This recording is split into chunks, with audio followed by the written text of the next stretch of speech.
Hi. Hi. Morning. Hello, Shelby. Um, so, a little backstory. I got married right out of high school, pretty much. And that marriage was just very toxic and unhealthy.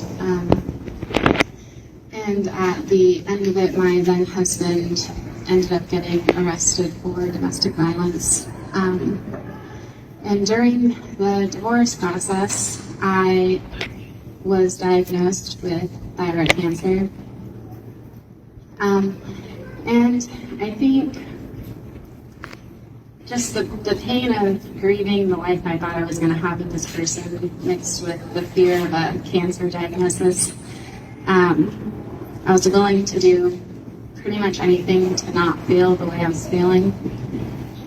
And I was just distracting myself with meeting new friends and meeting new people and going to new places. And at some point I thought I had found a loophole to the grieving process by doing drugs.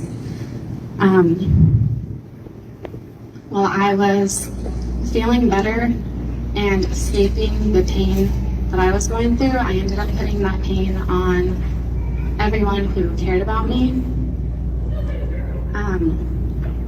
Somewhere down the road, things had gotten very out of hand, and it really took the people that I loved telling me that they had started to prepare their hearts for a phone call that I had either been killed or killed myself, for me to realize that this lifestyle wasn't working for me anymore and that I didn't have the control I thought I had over the situation.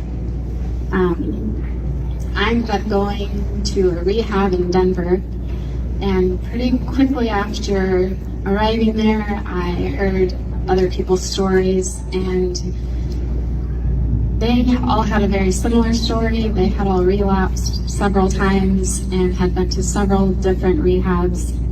And I realized that this was probably the first of many rehabs for me, and that I really set myself up for a pretty painful and difficult future. I ended up calling a friend the first night at the rehab who I knew was very spiritually knowledgeable, and I asked her if she knew if a Christian who had given their life to Jesus and was saved decided to kill themselves, if they would go to hell. She said she didn't want me to care about the answer to that question. She asked me what I wanted for my life, and I said I just wanted a life that didn't involve drugs. I wanted a good marriage with a good man and to one day be a good mom. But that didn't matter what I wanted, because I wasn't going to be able to do that, because everyone just kept telling me to take it a day at a time, but even thinking about going through another day of this was just too much. She said that I was going to have all of that one day, that I was going to meet a good man and get sober, be a good mom one day. Sorry.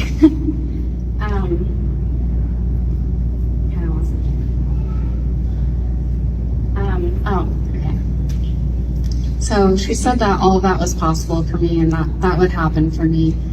She asked me if I had done drugs during our 10-minute phone call, and I said no.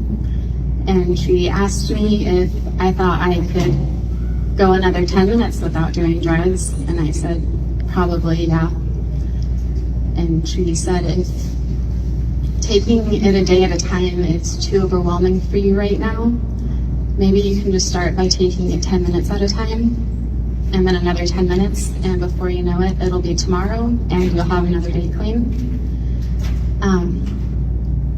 She said that with so much confidence, like she knew for a fact I was going to be successful and have the life that I wanted. Even though I didn't believe that for myself, she believed that for me. And so did a lot of other people in my life.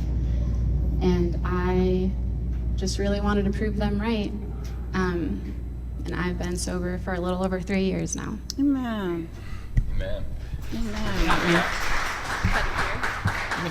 Oh, right. So, great job, Shelby. Thank you. You're not off the hook yet, though. You got to stay. You got to stand up here with me for a second. That was awesome, and we talked about. I was going to just ask a couple follow-up questions. So, Shelby, when you share your story, you talk about real pain that you're going through, and I think we often miss that. And when it comes to addictions, we forget that people are dealing with real pain. That most addictions aren't just random. And so you are dealing with real pain, and I think people listening that are struggling with addictions are dealing with real pain, and they're going to their addiction to sort of, be the solution to their pain. I'm just wondering, from your experience, what you'd want to say to people that are in that spot right now. I think I would just say to allow yourself to feel whatever you're trying to avoid,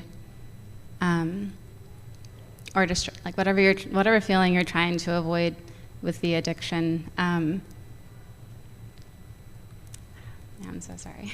It's okay. When we were talking earlier about your story, you had talked about how, for you, the addiction prolonged your pain. Can you talk about that a little bit? Yeah. Right. That's what I was going to say. Sorry. You're fine. You're doing great. You're doing great. Yeah. I would say to allow yourself to feel whatever you're avoiding and to surround yourself just with good people, safe people to walk with you and be there for you during that time, because an addiction can make you feel better for a period of time, but in my experience, at the end of the day, it just prolonged what I was inevitably going to have to face. Yeah, no, that's really good advice. And would I be wrong in saying when the suicidal thoughts came in, that's maybe another way of not having to deal with those things, right? Yes. It's almost like I can't deal with those things, so I'm going to go to the addiction, but eventually that runs itself out. So then it's like the next option is suicide. But the real issue is still we never dealt with those things, right? Yeah, for sure. Yeah. All right, one more question, and I'll get you off the hot seat here. Why do you think it's hard for people to reach out for help? I think it's pretty easy to convince ourselves we have control over a situation, even if we don't. And you can try to deal with an addiction just by yourself, but when it's you versus your addiction, rather than you and your family and your friends and your community versus your addiction, the odds of you overcoming it become a lot better, I think.